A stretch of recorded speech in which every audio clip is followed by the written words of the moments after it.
Hello, welcome to the Zero Hunger Project, our podcast. I'm Suman Roy. I'm Stacia Neale.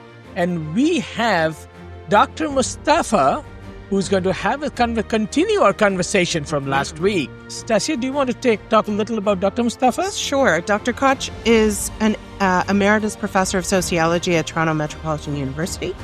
He was among the founders of the Centre for Studies in Food Security, Food Secure Canada, and the Canadian Association for Food Studies. He's a board member of Food Secure Canada and the Canadian Association for Food Studies. So, those who have heard the last episode, heard from Dr. Mustafa, and I'm sure you learned a lot. And if you haven't, go back and listen. Go back and watch that before you watch this. Exactly, because there's so much to learn, so much to know, and so much that we all can do to make sure we have a food-secure world. We are hunger-free at some point. So let's jump right into it.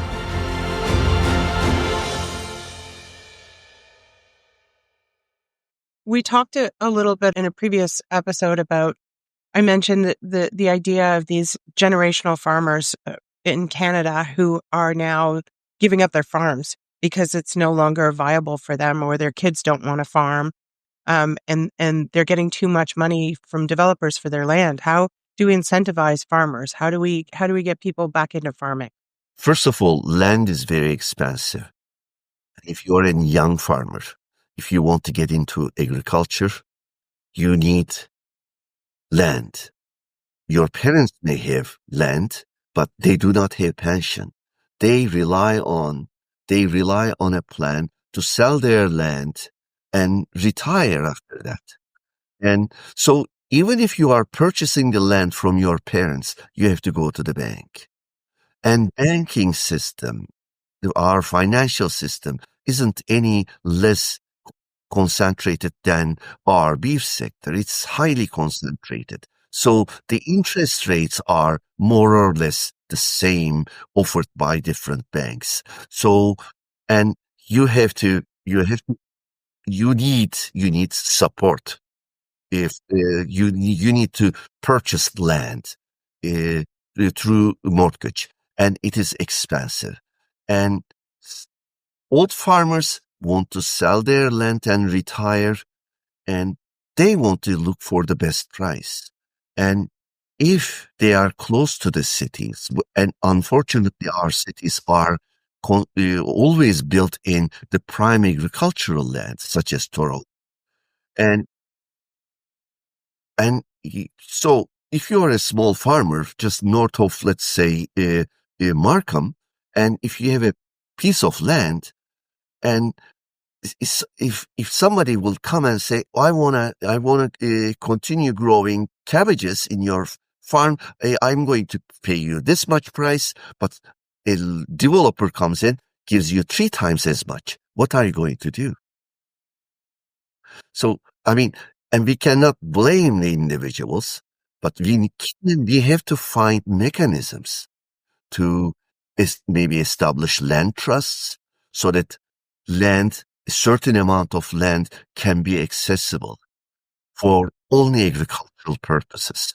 Like, for example, Toronto created the Green Belt, but later on, our governments attempted, with the help of the developers, to open many parts of that green belt to development. So these are things we can stop. These are things we can consider, and but we really need to ensure that our farmers are prosperous enough to keep producing. We have to reduce the amount of food we are purchasing from abroad, and that means we have to produce a little bit more of the kind of foods people would be consuming locally. Because right now, most of our agriculture is oriented towards exports, and we are producing huge amounts of grains, huge amounts of oil seeds, and huge amounts of meat, but most of it is for export markets. And we have to find ways, find mechanisms to make this also accessible for local consumption. So how do we do that? Who do we need to call? Because I'll do it right now. Let's call somebody. It comes down to governments, and unfortunately, Canada's system, like with multiple provinces plus the federal government, makes sometimes coordinated decisions rather difficult. Local governments are also defined as the word of provincial governments. So if big municipalities such as Toronto have difficulty in establishing their food practices, their rules separately from the province. So these create challenges, but there is no alternative, that we really need to coordinate this cooperation. Canada recently established a food policy council. This is a national advisory council, but it is staying there. It has been rather inactive. We had a Toronto had a food policy council. Since COVID, it has been inactive. But these are the places where we can talk about the future of our food system. These are the places where we can generate new ideas, and we can actually educate both consumers and politicians about the right solutions. So, on that note, the Toronto Food Policy Council as well as the Federal Food Policy Council, they both stayed under the government.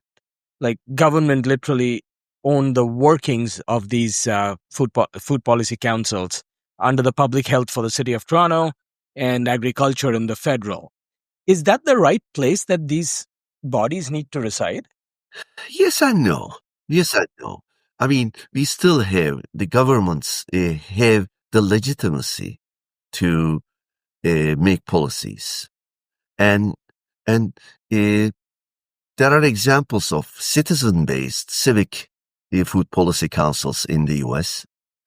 And sometimes it works, but sometimes what they will be saying is not being taken seriously by the local governments. And when a branch of public health of City of Toronto makes a decision, there's a chance that the local government would take that a little bit more seriously.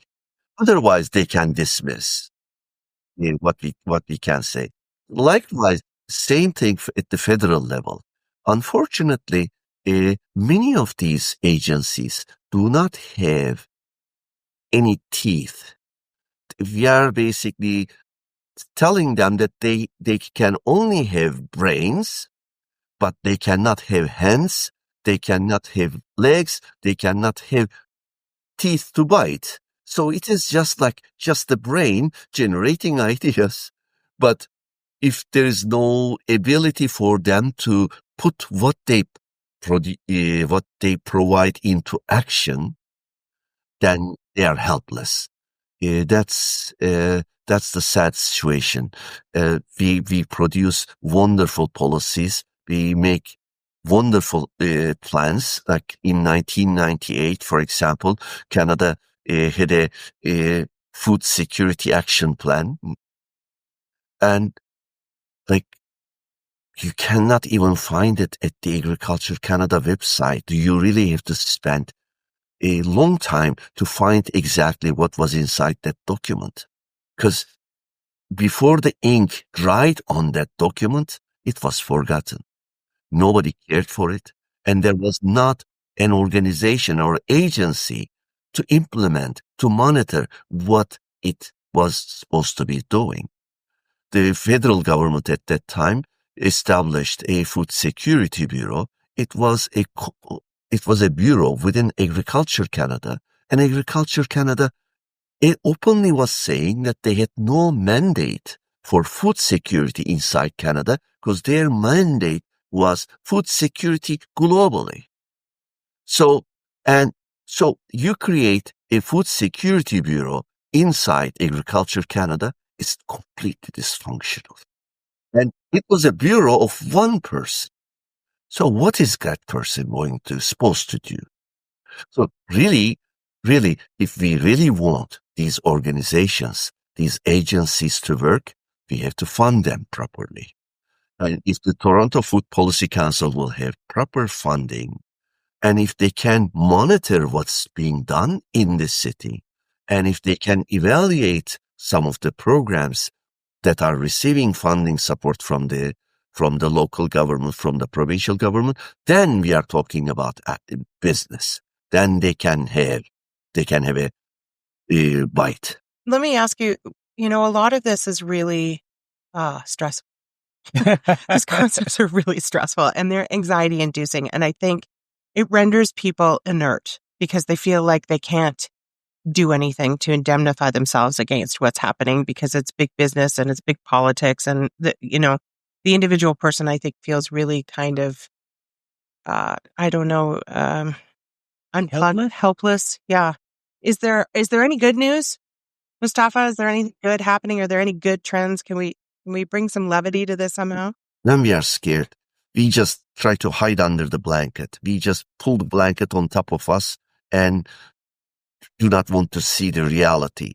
Or we just totally ignore that reality.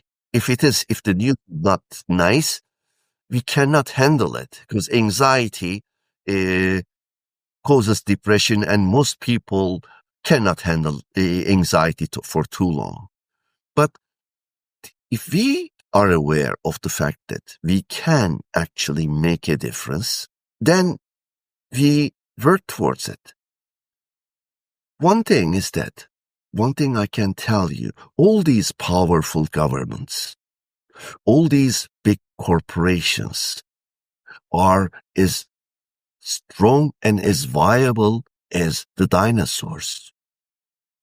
A couple of degrees Celsius rise in global temperature destroyed the dinosaurs. The mammals, much, much smaller, much, much vulnerable mammals survived. So are you talking revolution, Mustafa? Because I'm here for it. Is that what we're doing?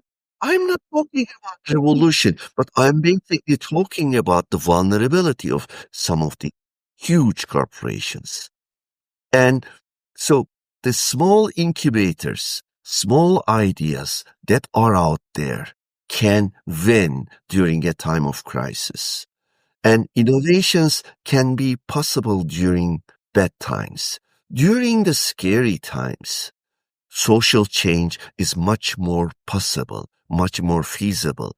And even big corporations, and I sometimes had a chance to talk to some of these big business leaders, and they understand what I'm talking about.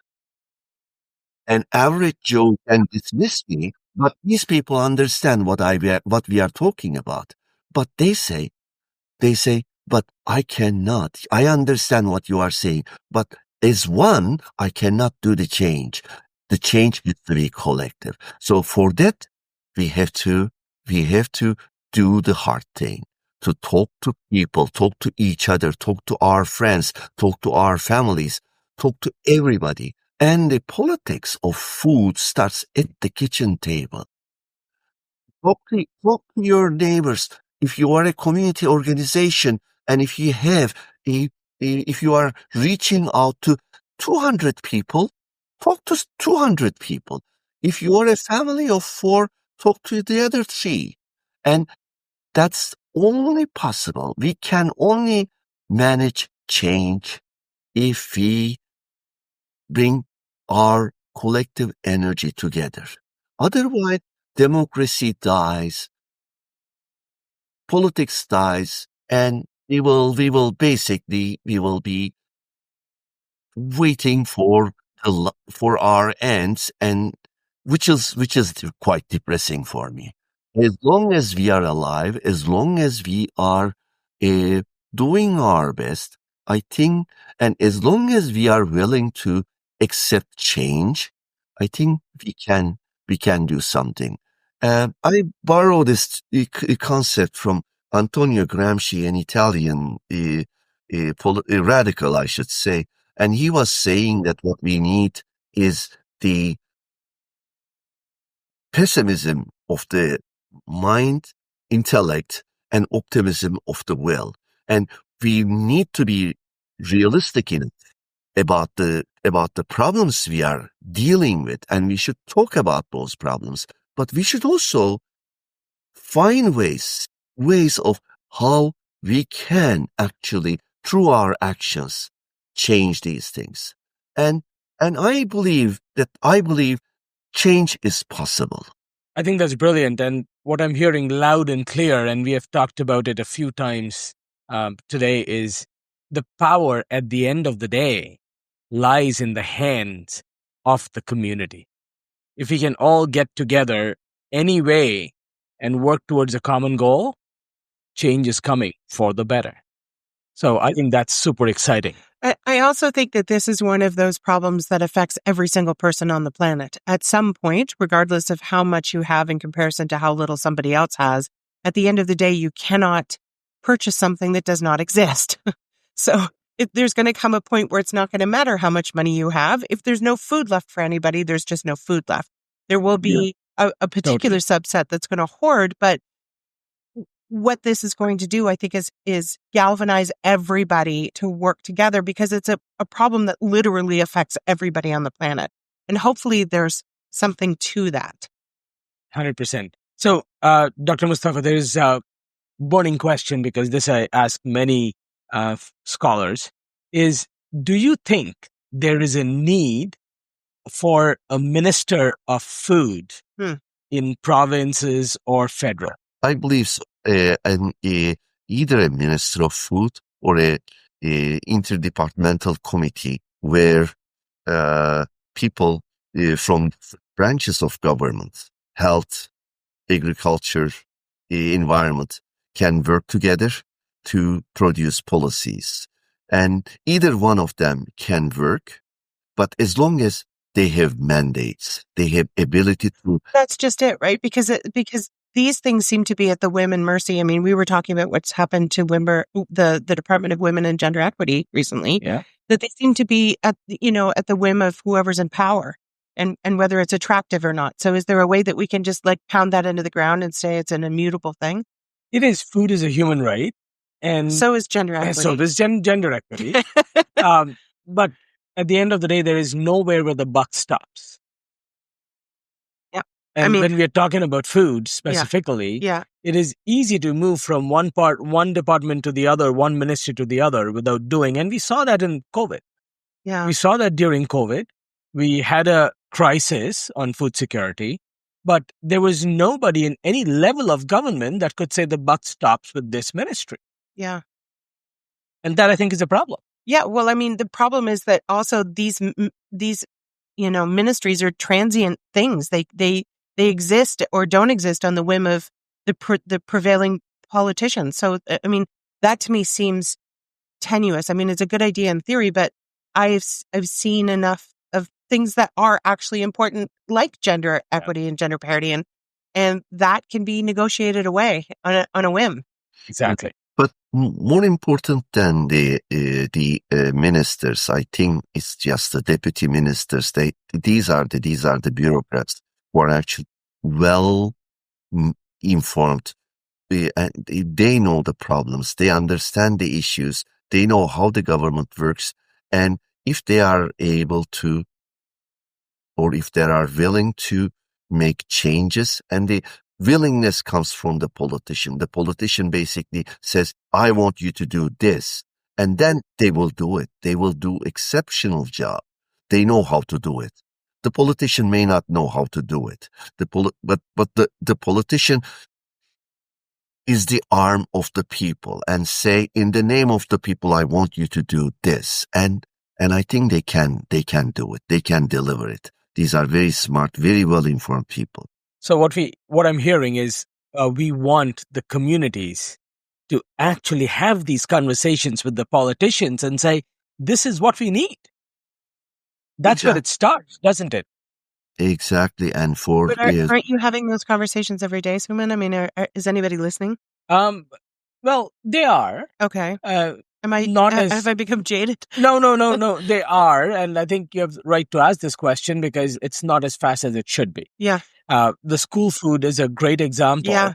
It took forever for Canada to have a school food policy and put some funding towards it. Mm-hmm. We were the last G7 country to have that. Mm-hmm. But now at least we do have that. Okay. So it's not that they are not listening, but I don't think there is enough people talking about it for them to listen loud. And my concern is that this is one of these things that's sort of like the parable of, people plant trees that they'll never sit under. Yeah. Right? That we need old men plant trees that they will never sit under. And I worry about that for my kid. My kid's 7, and I don't know. This is the type of thing where I get really nervous. It makes me nervous. These conversations are incredibly important because the average person has no idea of half of the things that we've been talking about in these podcasts. I mean, it's alarming. I have some notion because I have also studied sociology and I learned it in school, but the average person would not know any of the stats or figures or anything that we've been talking about something that is incredibly important and will affect everybody and is here. The time has come. Absolutely. I mean, Food Secure Canada is actually organizing a Eat, Think, Vote campaign just before the election, and I think it is an important way. It's a tool, actually. Not the only solution, but it is an effective tool if we can utilize that to organize wherever possible, from kitchen table to school cafeterias to church basements to wherever we can go, and if we can spread the word and ask questions, and then go to politicians and say, "This is what I'm hearing. What are you going to do about it?" And if enough people raised one issue, politicians respond to it. And I think we really have no other choice but politicizing our demands. And this is not rebellion. This is democracy. This is true democracy. This is how I understand food democracy. And we really have to, we cannot leave everything to the big corporations, big bureaucracy, but we got to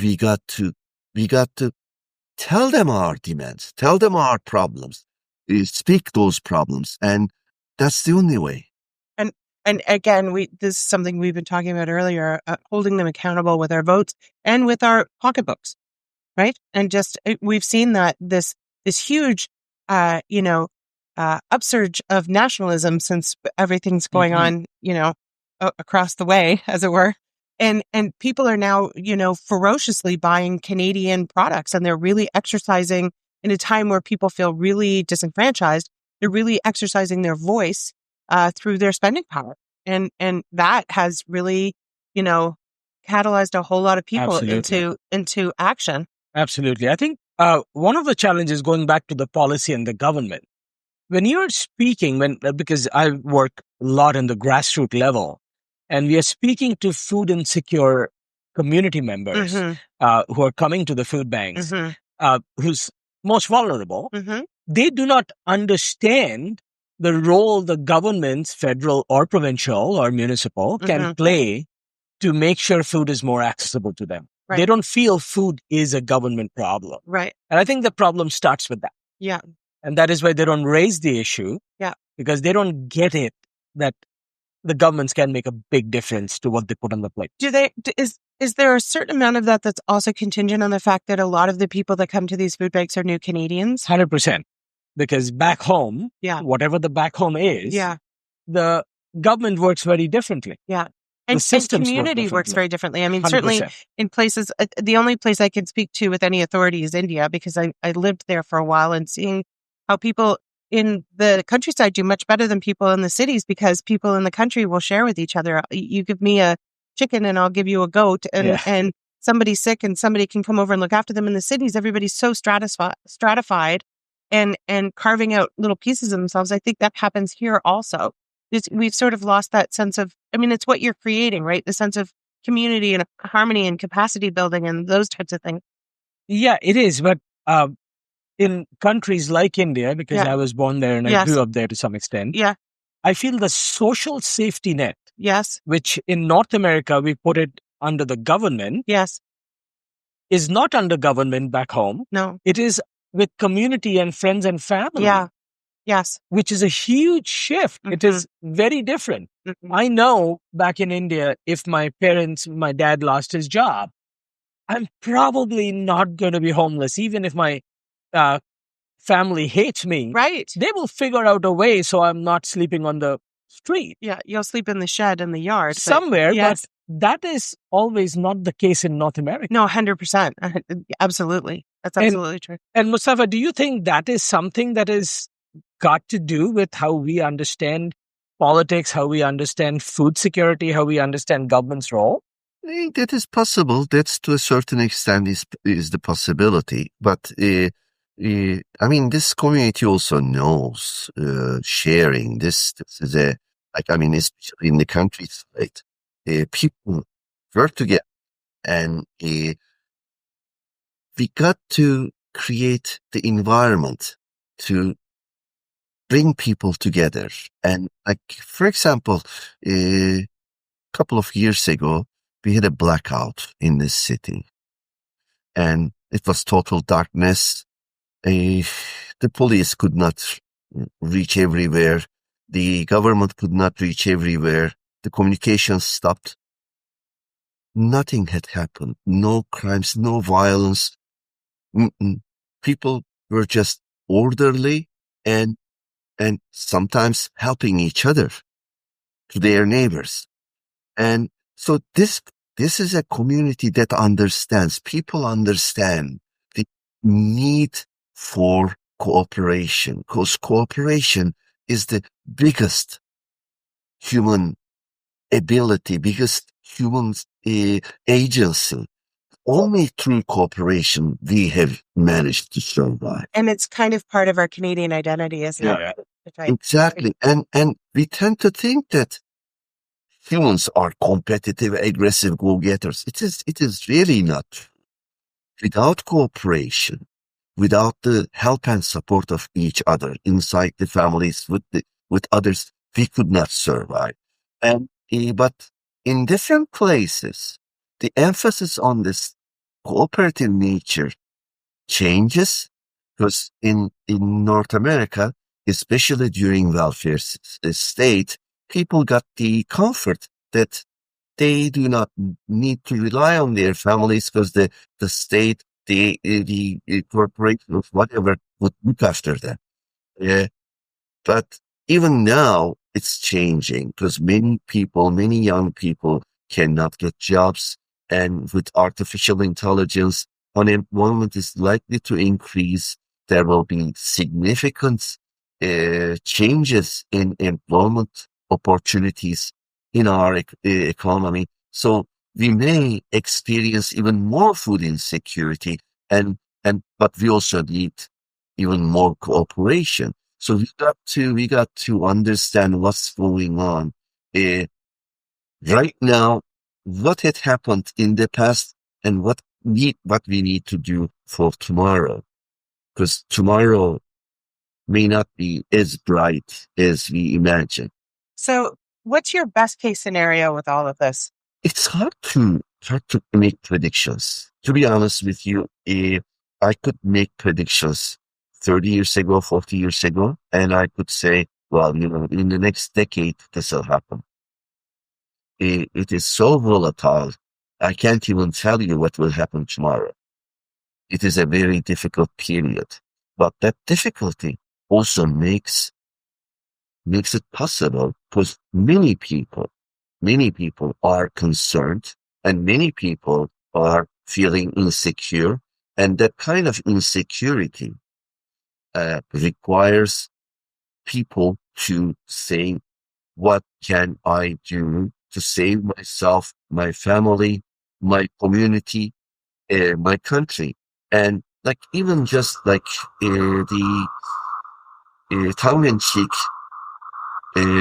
comment of a global leader, uh, and a threat he offered, all of a sudden changed the outlook of the Canadians. I went to the Flag Day in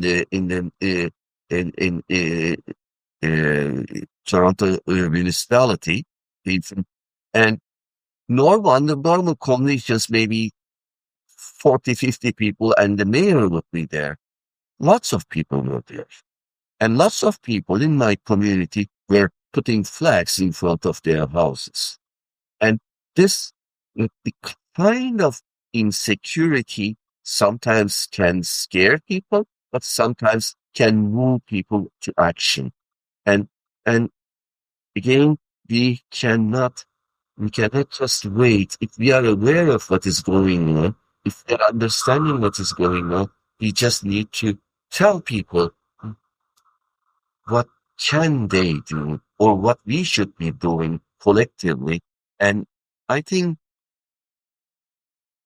I think I am both pessimistic about the current directions, but on the other hand, I am optimistic because people are aware of the dangers ahead. And that times last only maybe a couple of decades at most. But after that, people bring change, and significant structural changes can be possible. And people who are interested, who are committed to change, have to be ready, have to be organized. Otherwise, nothing will happen. Before we wrap up, I have two burning questions for Dr. Mustafa.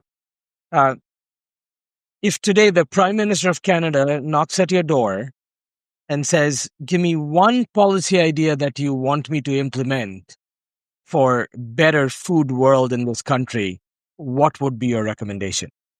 Well, I would just the simple thing I would say that make the Food Policy Council functional, National Food Policy Council functional, and and uh, and make them cooperate with provinces to create a food security agenda for the country. That's just a simple thing, or just pay attention to our agri-food system and how we can make our agri-food system less reliant on a single market. How can we?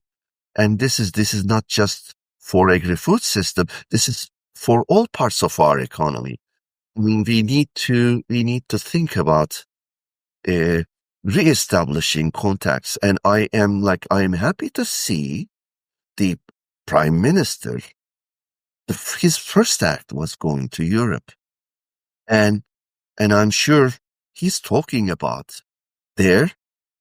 our collective problems, and so that is one way. And he should. I hope he will do the same trip to Asia, Africa, other parts of the world, and including the United States. 100%. And my second burning question is, what is that one recommendation or advice you want to give the community members who are watching this? What can they do to make sure their life is better when it comes to food? The best advice I can give is educate yourself. Educate yourself and talk to other people, because we cannot solve our problems individually. We cannot solve our problems by burying our heads in the sand. We got to talk to others, and we need to educate ourselves. And education does not require going and getting a certificate or a university degree. Educating is just leading a leaflet, leading a newspaper, leading an article, and yeah, being part of that conversation.